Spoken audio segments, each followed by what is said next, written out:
Jajaran guru Madrasah Aliyah Negeri 2 Kota Sukabumi menggelar pelepasan guru PAI Wawan Mulyawan yang berpindah tugas menjadi Kasih PAI Kementerian Agama Kota Sukabumi Rabu 28 November 2023. Pelepasan sang guru agama Mandua tersebut juga disaksikan ratusan siswa-siswi dan juga Kepala Kantor Kemenag Kota Sukabumi, Aula Mandua Kota Sukabumi. Menurut Kepala Mandua Haji Epigrezi Gunadi mengatakan, pihaknya mendukung karir guru PAI ke kantor Kemenag.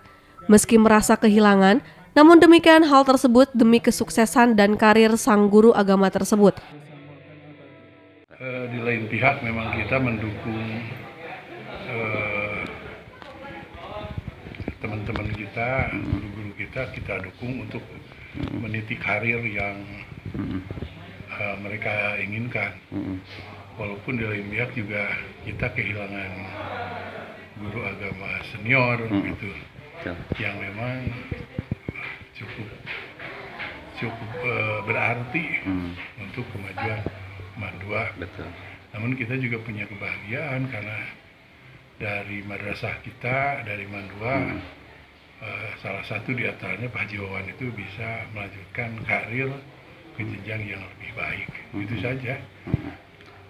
Selama ini beliau ini sudah berapa tahun sih Pak bertugas di Mandua ini? Bertugas di Mandua sejak beliau adanya Mandua ini, beberapa minggu ke belakang dilantik menjadi Kasih PAIS. Sedangkan menurut sang guru PAI Wawan Mulyawan mengatakan, berpindahnya tugas ke kantor Kemenag merupakan amanah dan harus dijalankan dan berharap kepada siswa-siswi Mandua agar tetap bersemangat dan semakin maju.